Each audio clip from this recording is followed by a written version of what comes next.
Hi everyone. ഇന്ന് നമ്മൾ നോക്കാൻ പോകുന്നത് Kerala life stock development board conduct ചെയ്യുന്നുള്ള ലബോറട്ടറി അസിസ്റ്റൻറ്റ് എക്സാമിൻ്റെ ഡീറ്റെയിൽഡ് സിലബസാണ്. Kerala life stock development department ബോർഡിലോട്ടുള്ള ലബോറട്ടറി അസിസ്റ്റൻറ്റ് എക്സാമിൻ്റെ ഡീറ്റെയിൽഡ് സിലബസാണ് നമ്മൾ ചെക്ക് ചെയ്യാൻ പോകുന്നത്. അപ്പോൾ നമുക്കറിയാം ഇതിൻ്റെ കൺഫർമേഷൻ നമ്മുടെ പ്രൊഫൈലിൽ ഇപ്പോൾ അവൈലബിൾ ആണ്. ഓഗസ്റ്റ് 11/8/2024 വരെ നമ്മുടെ പ്രൊഫൈലിനകത്ത് അത് അവൈലബിൾ ആയിരിക്കും. അതുപോലെ തന്നെ എക്സാം ഡേറ്റ് വരുന്നത് ഒക്ടോബർ മാസം 3-ാം തീയതിയാണ്. 3/10/2024 എക്സാം നടക്കാൻ പോകുന്നത്. ഒരു വ്യാഴാഴ്ചയാണ്. അതുകൊണ്ട് തന്നെ രാവിലെ 7:30 to 9:30 ആയിരിക്കും എക്സാം ടൈമിങ്സ് വരിക. അത് കൺഫേം ആയിട്ടില്ല. നിങ്ങൾക്ക് അഡ്മിഷൻ ടിക്കറ്റ് വരുമ്പോഴേ ടൈമിങ്സ് അതിനകത്ത് കാണിക്കുള്ളൂ. പൊതുവേ നമ്മൾ വീക്കെൻഡിൽ അല്ലാണ്ട് എക്സാംസ് നടക്കുന്നുണ്ടെങ്കിൽ അത് 7:30 to 9:30 ആണ് കണ്ടക്ട് ചെയ്യാറുള്ളത്. അപ്പോൾ നമുക്കിതിൻ്റെ ഡീറ്റെയിൽഡ് സിലബസിലോട്ട് പോകുമ്പോൾ നമുക്ക് ഡിഫറെൻറ്റ് മൊഡ്യൂൾസ് ആയിട്ട് കൊടുത്തിട്ടുണ്ട്. ഓരോ മൊഡ്യൂളിനകത്തും എത്ര മാർക്സ് ആണെന്നും കറക്റ്റായിട്ട് കൊടുത്തിട്ടുണ്ട്. അപ്പോൾ ആ കാറ്റഗറി നമ്പർ നോക്കിക്കോളൂ. എത്രയാണ്? 258/2023, അതുപോലെ തന്നെ 678/2023. അങ്ങനെ 2 കാറ്റഗറി നമ്പേഴ്സിനുള്ള എക്സാമിൻ്റെ സിലബസാണ് നോക്കാൻ പോകുന്നത്. ആദ്യമായിട്ട് വരുന്നത് പാത്തോളജിയാണ്. പാത്തോളജിക്കകത്ത് തന്നെ ഹെമറ്റോളജിയിൽ നിന്ന് 5 മാർക്കാണ്. അതിനകത്ത് കോമ്പോസിഷൻ ഓഫ് ബ്ലഡ്, ആൻറ്റികോയാഗുലൻസ്, സ്റ്റെയിനിങ്, അതുപോലെ തന്നെ ലുക്കീമിയ, ബ്ലഡ് പാരസൈറ്റ്സ്, ഹെമറ്റോപോയസിസ്, അങ്ങനെയുള്ള ടോപ്പിക്സാണ് ആദ്യമായിട്ട് വരുന്നത്. പിന്നെ ഹീമോഗ്ലോബിൻ്റെ ഫങ്ഷൻസും അതുപോലെ തന്നെ normal, abnormal haemoglobin, estimation methods, anaemia ഒക്കെയാണ് ഹീമോഗ്ലോബിൻ്റെ അണ്ടറിൽ വരുന്നത്. പിന്നെ PCV, ESR, blood cell indices, osmotic fragility. പിന്നെ വരുന്നത് ബ്ലഡ് കൊയാഗുലേഷൻ ആൻഡ് ഹോമിയോസ്റ്റാസിസ്. അങ്ങനെ 4 ടോപ്പിക്സിനായിട്ട് ഹെമറ്റോളജിയിൽ നിന്ന് 5 മാർക്കാണ്. പിന്നെ വരുന്നുള്ളത് ക്ലിനിക്കൽ പാത്തോളജിയാണ്. ഇവിടെ ഡിഫറെൻറ്റ് സ്പെസിമെൻസ് ആണ്. നമ്മുടെ urine analysis, faeces, sputum, CSF അതായത് സെറിബ്രോസ്പൈനൽ ഫ്ലൂയിഡ്, അതുകൂടാണ്ട് അതർ ബോഡി ഫ്ലൂയിഡ്സ്, സെമൻ, ഇതിൻ്റെയൊക്കെ അനാലിസിസ് ആണ്. അതിനകത്ത് ഫിസിക്കൽ വരും, കെമിക്കൽ വരും, മൈക്രോസ്കോപ്പിക് വരും. അപ്പോൾ അതാണ് ക്ലിനിക്കൽ പാത്തോളജിനകത്ത് വരുന്നുള്ളത്. പിന്നെയാണ് ഹിസ്റ്റോ ടെക്നോളജി വരുന്നത്. ഹിസ്റ്റോ ടെക്നോളജിനകത്ത് ആദ്യം ബ്രീഫ് ഇൻട്രൊഡക്ഷൻ ടു ഹിസ്റ്റോ ടെക്നോളജിനകത്തും 5 മാർക്സ് തന്നെയാണ് കേട്ടോ. ബ്രീഫ് ഇൻട്രൊഡക്ഷൻ വരുന്നുണ്ട്, ഫിക്സേറ്റീവ്സിനെ കുറിച്ച് വരുന്നുണ്ട്, മൈക്രോടോം, അതുപോലെ തന്നെ പ്രിപ്പറേഷൻ ഓഫ് പാരാഫിൻ സെക്ഷൻസ് വരുന്നുണ്ട്. അതിനകത്ത് tissue processing, different steps, embedding, principles, ഇതൊക്കെ വരുന്നുണ്ട്. പിന്നെ സ്റ്റെയിനിങ്, മൗണ്ടിങ്, ഫ്രോസൺ സെക്ഷൻസ്, ഇത്രയാണ് ഹിസ്റ്റോളജിക്കകത്ത് 5 മാർക്സ്. നെക്സ്റ്റ് ആണ് സൈറ്റോളജി. അതിന് 5 മാർക്സ് തന്നെയാണ്. അതിനകത്ത് important applications of cytology, collection of specimens, പിന്നെ staining, smear fixation, preparation of smears, ഇതൊക്കെ വരുന്നുണ്ട്. പിന്നെ fine needle aspiration cytology, concentration techniques in cytology, centrifugation, cytocentrifugation, membrane filters, cell blocks, പിന്നെ liquid based cytology. അങ്ങനെ 3 ടോപ്പിക്സാണ് സൈറ്റോളജിക്കകത്തുള്ളത്. പിന്നെ സൈറ്റോജെനറ്റിക്സ് ഉണ്ട്, 5 മാർക്സിന് തന്നെയാണ്. അതിനകത്ത് കാരിയോ ടൈപ്പിംഗ് ആണ് മെയിനായിട്ട് വരുന്നത്. പിന്നെ മൊഡ്യൂൾ 6 ബ്ലഡ് ബാങ്കിങ് ആണ് 5 മാർക്സിന്.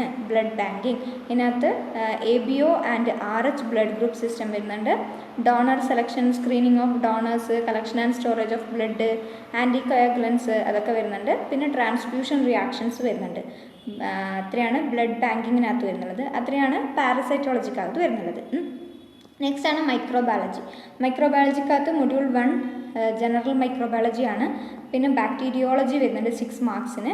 ബാക്ടീരിയോളജി അതിനകത്ത് morphology, antimicrobial susceptibility, clinical bacteriology, processing of specimens, serological test, അതുപോലെ തന്നെ staining, method of studying bacteria, അതായത് ഐഡൻറ്റിഫിക്കേഷൻ പോലുള്ള ടെക്നിക്സ്, ഇതൊക്കെയാണ് ബാക്ടീരിയോളജിക്കകത്ത് വരുന്നത്. പിന്നെയാണ് പാരസൈറ്റോളജി. അതിനകത്തും 6 മാർക്സ് ആണുള്ളത്. പാരസൈറ്റോളജി ഇവിടെ മോർഫോളജി, ക്ലാസിഫിക്കേഷൻ, പിന്നെ clinical പാരസൈറ്റോളജി, processing of specimens, serological diagnosis ഒക്കെയാണ് പാരസൈറ്റോളജിക്കകത്ത് വരുന്നത്. പിന്നെ മൊഡ്യൂൾ 4 ആണ് മൈക്കോളജി. അതിനകത്ത് 6 മാർക്സ് ആണ് ഫംഗസിനെ കുറിച്ചിട്ട്. പിന്നെ വൈറോളജി, അതിനും 6 മാർക്സ് ആണ്. അപ്പോൾ ഇത്രയാണ് മൈക്രോബയോളജിക്കകത്ത് വരുന്നത്. അപ്പോൾ ജനറൽ മൈക്രോളജി, ബാക്ടീരിയോളജി, വൈറോളജി, അതുപോലെ തന്നെ ഫംഗസിൻ്റെ മൈക്കോളജി. പിന്നെയാണ് ബയോകെമിസ്ട്രിക്കകത്ത് ഓരോ ടോപ്പിക്കിനും എത്രയാണ് മാർക്സ് എന്ന് സെപ്പറേറ്റ് കൊടുത്തിട്ടുണ്ട്. നോക്കുകയാണെങ്കിൽ മൊഡ്യൂൾ 1.1 അതായത് മൊഡ്യൂൾ 1 ആണ് ഇത്രയും പറയുന്നത്. അതിനകത്ത് 2 മാർക്സ് ആണുള്ളത്. Composition of glass, varieties, grades of glass wear, cleaning of glass wear, calibration, ഇത്രയും കാര്യങ്ങളാണ് മൊഡ്യൂൾ 1. മൊഡ്യൂൾ 2 ലബോറട്ടറി സേഫ്റ്റി ആണ് വരുന്നത്. ഫസ്റ്റ് എയ്ഡും കാര്യങ്ങളൊക്കെ അതിനകത്ത് 1 മാർക്കാണ്. പിന്നെ grades of chemicals, secondary standard chemicals, storage of chemicals, ഇത്രയാണ് മൊഡ്യൂൾ 3 വരുന്നത്. അതിനകത്തു നിന്നും 1 മാർക്ക് തന്നെയാണ്. Module 4 preparation and storage of distilled water, deionised water, pyrogen free distilled water, evaluation of water purity ഒക്കെയാണ് 1 മാർക്കിന് വരുന്നത്. പിന്നെ module 5 SI units of measurement ആണ്. മൊഡ്യൂൾ 6 മൊളാരിറ്റി, ഡൈല്യൂഷൻ, സൊല്യൂഷൻസ് ഒക്കെയാണ് അതിനകത്ത് വരുന്നുള്ളത് മൊഡ്യൂൾ 6. മൊഡ്യൂൾ 7 എന്താണ് ബയോളജിക്കൽ സ്പെസിമെൻസ്, അതായത് ബയോമെഡിക്കൽ വേസ്റ്റിൻ്റെ ഒക്കെ റിലേറ്റ് ചെയ്തിരിക്കുന്ന കുറച്ച് ടോപ്പിക്സ് ആണ്. മൊഡ്യൂൾ 8 വരുമ്പോൾ കുറച്ച് ഇൻസ്ട്രുമെൻസിൻ്റെ യൂസാണ് വരുന്നുള്ളത്. Module 9 radioactivity, radioisotopes, അതിൻ്റെ അപ്ലിക്കേഷൻസ് കാര്യങ്ങളൊക്കെയാണ്. മൊഡ്യൂൾ 10 വീണ്ടും ഫിസിക്കൽ കെമിസ്ട്രി വരികയാണ്. Buffer solution, pH, body buffer system, physical chemistry, osmosis, അങ്ങനെയുള്ള കാര്യങ്ങളൊക്കെയാണ്. അതിൽ നിന്നും 2 മാർക്കാണ്. അപ്പോൾ ഓരോ മൊഡ്യൂളിൽ നിന്നും കൃത്യമായിട്ട് എത്രയാണ് മാർക്സ് എന്നൊക്കെ കൊടുത്തിട്ടുണ്ട്. അപ്പോൾ ഇത് വെച്ചിട്ട് നിങ്ങളുടെ പഠനം നിങ്ങൾ എളുപ്പമാക്കുക. പിന്നെ മൊഡ്യൂൾ 11ലേക്ക് വരുവാണെങ്കിൽ ഡൈജഷൻ ആൻഡ് അബ്സോർപ്ഷൻ ഓഫ് കാർബോഹൈഡ്രേറ്റ്സും പ്രോട്ടീൻസും ലിപ്പിഡ്സും ആണ്. മൊഡ്യൂൾ 12 കെമിസ്ട്രി ഓഫ് നമ്മുടെ ബയോമോളിക്യൂൾസ് ആയിട്ടുള്ള carbohydrates, proteins, lipids, nucleic acids ഒക്കെയാണ് പറയുന്നത്. പിന്നെ വൈറ്റമിൻസ് ഉണ്ട്, അതുപോലെ തന്നെ ഹീമോഗ്ലോബിൻ്റെ ഫങ്ഷൻസ് ഉണ്ട്, അങ്ങനെയുള്ള കാര്യങ്ങളൊക്കെയാണ് മൊഡ്യൂൾ 12 വന്നിട്ടുള്ളത്. 3 മാർക്സ് ആണ്. പിന്നെ എൻസൈമോളജിയാണ് പിന്നെ ഒരു മൊഡ്യൂളായിട്ട് പറയുന്നത്. എൻസൈംസിൻ്റെ ക്ലാസിഫിക്കേഷൻ, ക്ലിനിക്കൽ എൻസൈമോളജി, ഐസോ എൻസൈംസ്, ഇതൊക്കെയാണ് 3 മാർക്കിന് മൊഡ്യൂൾ 13.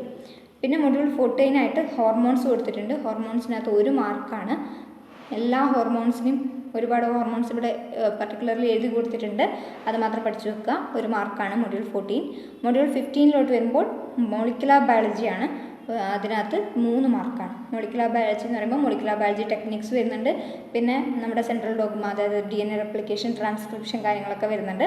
ക്ലോണിങ്, ജീനോമിക് ലൈബ്രറി, അത്രയാണ് മൊഡ്യൂൾ 15. മൊഡ്യൂൾ 16 വരുമ്പോൾ യൂറിൻ്റെ കോമ്പോസിഷൻ, അതുപോലെ തന്നെ നോർമൽ യൂറിൻ എങ്ങനെയാണ്, അബ്നോർമൽ കോൺസ്റ്റിറ്റ്യുവൻസ് എന്തൊക്കെയാണ്, യൂറിനറി സ്ക്രീനിങ് ആണ്, ക്ലിയറൻസ് ടെസ്റ്റ്, അതുപോലുള്ള ബോഡി ഫ്ലൂയിഡ്സിൻ്റെ ഒക്കെ ടെസ്റ്റിംഗ് ആണ് മൊഡ്യൂൾ 16 വരുന്നുള്ളത്. മൊഡ്യൂൾ 17 ഗ്യാസ്ട്രിക് ജ്യൂസിനെ കുറിച്ചാണ് പഠിക്കാനുള്ളത്. മൊഡ്യൂൾ 18 അനാലിസിസ് ഓഫ് കാൽക്കുലൈ ആണ്. മൊഡ്യൂൾ 19 ഓരോ ഇൻസ്ട്രുമെൻറ്റ്സ് ആണ് പിന്നീട് അങ്ങോട്ട് വരുന്നുള്ളത്. ഇലക്ട്രോഫോറസിസ്, അതിനകത്ത് 1 മാർക്കാണ്. ക്രൊമാറ്റോഗ്രഫി, അതിനകത്ത് 2 മാർക്സ് ആണ്. പിന്നെ മൊഡ്യൂൾ 21 വരികയാണെങ്കിൽ ഇമ്മ്യൂണോളജിയിലോട്ട് പോവാണ്. Infection, immunity, immunology, auto immunity, hyper sensitivity പോലുള്ള കാര്യങ്ങളാണ് മൊഡ്യൂൾ 21 വരുന്നുള്ളത്. മൊഡ്യൂൾ 22 പോവുകയാണെങ്കിൽ ലിവർ ഫംഗ്ഷൻ ടെസ്റ്റ് പോലുള്ള ബയോകെമിസ്ട്രി ലബോറട്ടറി ടെസ്റ്റുകളാണ് വരുന്നുള്ളത്. അതിനകത്ത് 1 മാർക്കാണ്. ഓക്കെ, ഇമ്മ്യൂണോളജിക്കകത്ത് 2 മാർക്സ് ആണ് കേട്ടോ. പിന്നെ ടോക്സിക്കോളജിയാണ് വരുന്നുള്ളത്. ടോക്സിക്കോളജി എന്ന് പറയുമ്പോൾ അതിനകത്ത് മെയിനായിട്ടുള്ള ജനറൽ മെത്തേഡ്സ് ഓഫ് അനാലിസിസും സ്ക്രീനിങ് ടെസ്റ്റും കാര്യങ്ങളൊക്കെയാണ് വരുന്നുള്ളത്.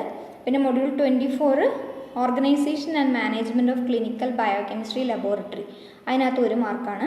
പിന്നെ ഓട്ടോമേഷൻ മൊഡ്യൂൾ 25, അതിനകത്ത് 2 മാർക്സ് ആണ്. ക്വാളിറ്റി കൺട്രോൾ അക്യുറസി ഒക്കെയാണ് മൊഡ്യൂൾ 26, അതിനകത്തും 1 മാർക്കാണ്. അപ്പോൾ ബയോകെമിസ്ട്രി, മൈക്രോബയോളജി, അതുപോലെ തന്നെ നമ്മൾ ആദ്യമായിട്ട് പറഞ്ഞത് പാത്തോളജി, അങ്ങനെ 3 ടോപ്പിക്സ് ആയിട്ടാണ് കൊടുത്തിട്ടുള്ളത്. പിന്നെ ഓരോ മൊഡ്യൂളിനകത്തും കൃത്യമായിട്ട്, ഫോർ എക്സാമ്പിൾ പറയുകയാണെങ്കിൽ ബയോകെമിസ്ട്രിയിലൊക്കെ ഓരോ ടോപ്പിക്കിനും എത്രയാണ് മാർക്സ് ഡിസ്ട്രിബ്യൂട്ട് ചെയ്തിരിക്കുന്നതെന്ന് പറഞ്ഞിട്ടുണ്ട്. എല്ലാത്തിനകത്തും പറഞ്ഞിട്ടുണ്ട് കേട്ടോ. അപ്പോൾ മൈക്രോബയോളജിനകത്ത് ഓരോ മൊഡ്യൂളിനും 6 മാർക്സാണ്. പിന്നെ പാത്തോളജിക്കകത്ത് ഓരോ മൊഡ്യൂളിനും 5 മാർക്സാണ്. ബയോകെമിസ്ട്രിക്കകത്താണെങ്കിൽ ഓരോ ടോപ്പിക്കിനും എന്ന മാർക്കാണെന്ന് ഡിസ്ട്രിബ്യൂട്ട് ചെയ്തിരിക്കുന്നതെന്ന് അവിടെ കൃത്യമായി കൊടുത്തിട്ടുണ്ട്. അപ്പോൾ ഇത്രയാണ് നമ്മുടെ ലബോറട്ടറി അസിസ്റ്റൻറ്റ് സിലബസ് വരുന്നുള്ളത്. അപ്പോൾ എക്സാം ഡേറ്റ് ഞാൻ പറഞ്ഞല്ലോ 3/10/2024 എക്സാം ഡേറ്റ് വരുന്നുള്ളത്. കൺഫർമേഷൻ കൊടുക്കാൻ വിട്ടുപോയത് ഓഗസ്റ്റ് 11 വരെ നമുക്ക് കൺഫർമേഷൻ കൊടുക്കാനുള്ള ടൈമുണ്ട്. അപ്പോൾ എല്ലാവരും നല്ലൊരു ടൈം ടേബിളൊക്കെ ഉണ്ടാക്കിയിട്ട് പഠിക്കാൻ തുടങ്ങാം. ടൈം ടേബിൾ ഉണ്ടാക്കാൻ വല്ല ഹെൽപ്പ് ആവശ്യമാണെങ്കിൽ ജസ്റ്റ് ഒന്ന് കമൻറ്റ് ബോക്സിൽ രേഖപ്പെടുത്തുക. അതുപോലെ തന്നെ സിലബസ് ഇനി അന്വേഷിക്കുന്ന നിങ്ങളുടെ ഫ്രണ്ട്സ് ആരെങ്കിലും ഉണ്ടെങ്കിൽ അയച്ചു കൊടുക്കുക. അതുപോലെ തന്നെ വീഡിയോ ഇഷ്ടപ്പെട്ടെങ്കിൽ ലൈക്ക് ചെയ്യുക, ഷെയർ ചെയ്യുക, അതുപോലെ തന്നെ സബ്സ്ക്രൈബ് ചെയ്യുക. So thank you.